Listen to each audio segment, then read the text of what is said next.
Hello student, आपका स्वागत है हमारे यूट्यूब चैनल स्टडी विद अपनी पाठशाला में। हम लेके आए हैं न्यू गद्यांश। इसके बारे में हम अभी चर्चा करेंगे, पढ़ेंगे और उसके क्वेश्चंस को सॉल्व करेंगे। चलिए वीडियो को आगे बढ़ाते हैं।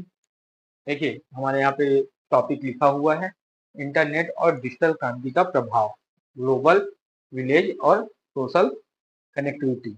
ये हमारा टॉपिक है। इसके बारे में हम अभी पढ़ेंगे। डिजिटल क्रांति के दो पहलू, अच्छे और बुरे। हमेशा पहलू कैसे होते हैं? अच्छे और बुरे दोनों होते हैं। देखिए आज का युग सूचना प्रौद्योगिकी और डिजिटल क्रांति का युग है। इंटरनेट ने संपूर्ण विश्व को एक ग्लोबल विलेज या वैश्विक गांव में बदल दिया है। सूचनाओं का आदान प्रदान अब पलक झपकते ही संभव है, जिससे ज्ञान के नए द्वार खोल दिए हैं। शिक्षा, चिकित्सा, वाणिज्य के क्षेत्र में आई क्रांतिकारी बदलावों से इंसान इनकार नहीं किया जा सकता, परंतु इस तकनीकी उन्नति के सिक्के का एक दूसरा पहलू भी है, जिसे जैसे जैसे हम आभासी दुनिया, वर्चुअल वर्ल्ड में, जिसको इंग्लिश में बोलते हैं, में गहराई से उतर रहे हैं, वैसे वैसे ही हम अपने वास्तविक सामाजिक परिवेश से कटते जा रहे हैं, मतलब भूलते जा रहे हैं, है ना। देखिए पढ़ते हैं आगे। आज का युग वर्ग घंटों सोशल मीडिया की चमक धमक में खोया रहता है। जैसे कि आप जैसे देखते हैं अपने आसपास बच्चे बहुत बहुत टाइम तक मोबाइल में लगे रहते हैं, इंटरनेट यूज करते रहते हैं, सोशल मीडिया, फेसबुक, इंस्टाग्राम, ये सब यूज करते हैं। वही चीज बताएगी, यहाँ लाइक और कमेंट्स के आधार पर खुशियां तय की जाती हैं। इस डिजिटल होड़ में मानवीय संवेदनाओं और आभासी संवाद को कम कर दिया है। जैसे लोग आपस में मिलना कम पसंद करते हैं, उठते बैठते कम है, यही चीज बताई गई। लोग एक ही कमरे में बैठकर भी एक दूसरे से बात करने का बजाय मोबाइल स्क्रीन पर व्यस्त रहते हैं। जैसे कि आप देखते होंगे घरों में लोग इकट्ठा होते हैं, जब फैमिली में आपके फ्रेंड्स या फैमिली मेंबर भाई बहन इकट्ठा होते होंगे, जैसे गर्मी में, देखिएगा आप ज्यादातर लोग एक ही कमरे में बैठे होंगे लेकिन मोबाइल यूज कर रहे हो। ये वही चीज बता रहा है। सहानुभूति और आत्मीयता का स्थान अब डिजिटल इमोजीज ने ले ली है। जैसे आप चैट करते हैं तो उसमें अपने मतलब जो मन को जताने की कोशिश होता है ना, अनुभूति जो दिलाते हैं, जैसे गुस्सा हो तो अलग इमोजी होते हैं, उसके लिए स्माइल के लिए अलग, है ना। इन सब चीजों के लिए वही चीज बताया जा रहे हैं। यदि समय रहते हमने तकनीक और मानवीय मूल्यों के बीच संतुलन नहीं बनाया तो भविष्य में हम एक यंत्रवत समाज की और अग्रसर हो जाएंगे। इनका कहने का मतलब है इन सब चीजों पे हमें संतुलन बनाए रखना चाहिए। अगर संतुलन नहीं बना तो भविष्य में ये हमारे लिए बहुत बड़ा खतरा बन सकता है, जहाँ संवेदनाओं के लिए कोई स्थान नहीं होगा। इस पूरे कहानी के कहने का मतलब ये है कि जो भी चीजें आज हो रही हैं, कुछ चीजें बहुत अच्छी हैं, जैसे पलक झपकते ही कोई भी इंपॉर्टेंट मैसेज है तो एक जगह से दूसरी जगह पहुंच जाता है। साइंस ने बहुत तरक्की कर ली है, मेडिकल फैसिलिटीज बहुत अच्छी हो गई हैं, हर एक चीज बहुत अच्छी हो गई है। लेकिन उसके साथ साथ कुछ गलत चीजें भी सामने आ रही है। जैसे सोशल मीडिया में बच्चे घंटों तक बैठ के टाइम पास करते रहते हैं, एक साथ होने के बावजूद भी वो मोबाइल में लगे रहते हैं, कोई आपस में बात नहीं करता, चीजें नहीं होती, फैमिली को टाइम नहीं दिया जा सकता। ये सारी चीजें, ये एक माइनस पॉइंट है, और कुछ क्राइम्स भी हो रहे हैं इसके चलते। तो उन्हीं सब चीजों को बताया गया है कि इंटरनेट के कुछ फायदे भी हैं और कुछ नुकसान भी हैं, जो कि यहाँ पे आपको स्क्रीन पे दिख रहा होगा। ये सारी वही चीजें हैं। चलिए इसके क्वेश्चन आंसर को हम सॉल्व करते हैं, देखते हैं। इंटरनेट ने विश्व के वैश्विक गांव में कैसे बदल दिया, वैश्विक गांव में कैसे बदल दिया है इंटरनेट ने विश्व को, है ना। तो यहाँ पे आप देख सकते हैं, यहाँ लिखा गया,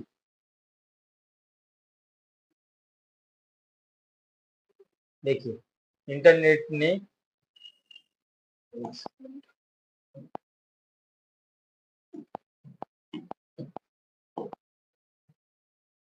ये पहले का आंसर है।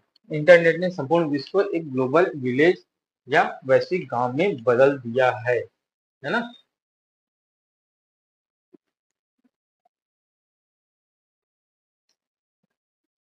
तो कैसे बदला है? सूचनाओं के आदान प्रदान इन सब चीजों की वजह से जो बदलाव आए हैं उन्हीं की वजह से, है ना। ये इसका आंसर हो जाएगा। यहाँ से यहाँ तक आप छाट के शॉर्ट करके भी लिख सकते हो, बड़ा करके भी लिख सकते हो। दूसरा क्वेश्चन क्या था अपना, डिजिटल क्रांति के सकारात्मक प्रभाव का उल्लेख कीजिए, है ना। ये दूसरा है हमारा। देखिए आइए, इसमें क्या सकते हैं, शिक्षा चिकित्सा वैश्विक, जो यहाँ पे क्रांति आई थी, ये यहाँ से ये हो जाएगा आपका दूसरे नंबर। शिक्षा चिकित्सा और वैश्विक क्षेत्रों में आए क्रांति के बदलाव को इंसान नहीं, मतलब इनकार नहीं किया जा सकता, है ना।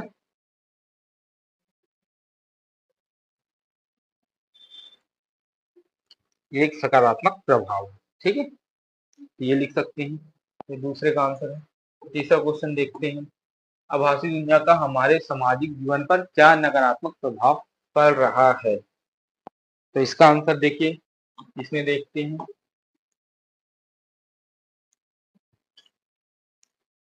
अब इसमें कहाँ पे दिया गया है, थोड़ा सा पढ़ लेते हैं।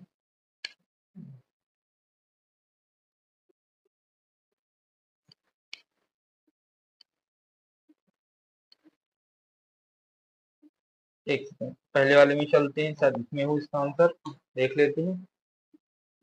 दूसरा वाला, ये देख, यहाँ से आंसर है ये तीसरा। यहाँ से भी कर सकते हैं इसको, ये एक सेकंड, इसको काट देते हैं। ये है तीसरा, यहाँ से कर लीजिए। जैसे जैसे हम आभासी दुनिया वर्चुअल वर्ल्ड में गहराई से उतर रहे हैं, वैसे वैसे ही हम अपने वास्तविक सामाजिक परिवेश से कटते जा रहे हैं। ये इसका तीसरे का आंसर हो गया, ठीक है। चौथा देखते हैं, गद्यांश के अनुसार मानवीय संवेदनाओं को क्या बदलाव आया है। मानवीय संवेदनाओं में क्या बदलाव आया है, देखते हैं।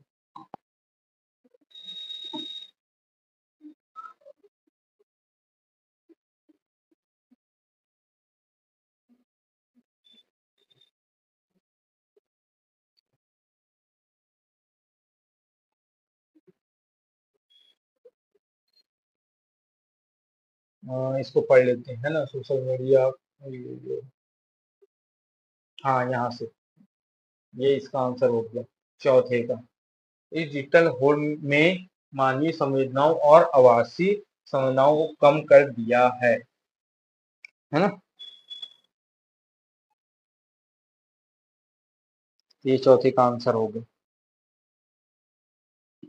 इसको बढ़ाना चाहें तो इसको बढ़ाया जा सकता है कि लोग अपने कमरे में रह के बजाय ये वो मतलब इंटरनेट में ज्यादा भी इस मोबाइल की स्क्रीन में व्यस्त रहते हैं, यहाँ तक भी किया जा सकता है। वो आपके ऊपर रहता है, क्योंकि जितना जो नंबर होता है क्वेश्चन में, जितने नंबर क्वेश्चन होता है उसके आधार पर किए जाते हैं क्वेश्चन के आंसर। पांचवा, भविष्य में यंत्रवत समाज बनाने से बचने के लिए क्या आवश्यक है। अब देखिए इसमें क्या है, आपको अपने दिमाग का यूज करना है, और थोड़ा सा अपने को यहाँ से भी ले सकते हैं, जैसे ये दिया है देखो। यदि समय रहते हमने तकनीक और मानवीय मूल्यों के बीच संतुलन नहीं बनाया तो भविष्य में हम एक मानवीय समाज के और अग्रसित हो जाएंगे, होगा। यही चाहे तो इसको यहाँ तक भी कर सकते हैं, ये पांचवे का आंसर होगा, ठीक है। चलिए हम कुछ ग्रामर के क्वेश्चन है उसको भी सॉल्व करते हैं। इसको अच्छे से पढ़िए और बहुत अच्छे से देखिए, बहुत इजी रहता है, एग्जाम्स में आता है, फ्री के नंबर है ये। इस पे आप थोड़ा सा फोकस करेंगे तो ये 10 नंबर का, कहीं 5 नंबर का बोर्ड में भी आते हैं एग्जाम में, तो आप कर सकते हैं इसको। देखिए बहुत मेहनत की होगी, इसको ध्यान से पढ़ना बस होता है। चलिए वीडियो को आगे बढ़ाते हैं नेक्स्ट क्वेश्चन की ओर। क्रांतिकारी शब्द में मूल शब्द और प्रत्यय अलग कीजिए। इसमें क्या कर सकते हैं, क्रांति एक मूल शब्द है ना। क्रांति लिख देता हूँ, मूल शब्द है प्लस कारी, कारी आपका हो गया ये प्रत्यय, ठीक है। आवाज सबका विलोम सब क्या हो जाएगा? इसको बोल सकते हैं वास्तविक।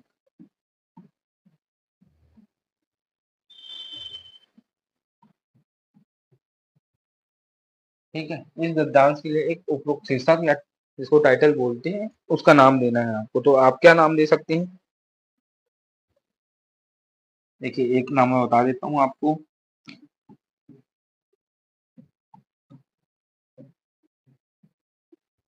डिजिटल युग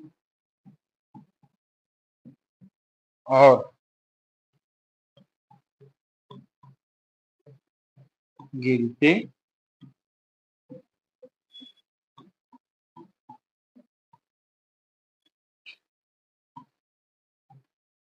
मूल्य। ठीक है, अब दूसरा, तकनीक और संवेदनाएं।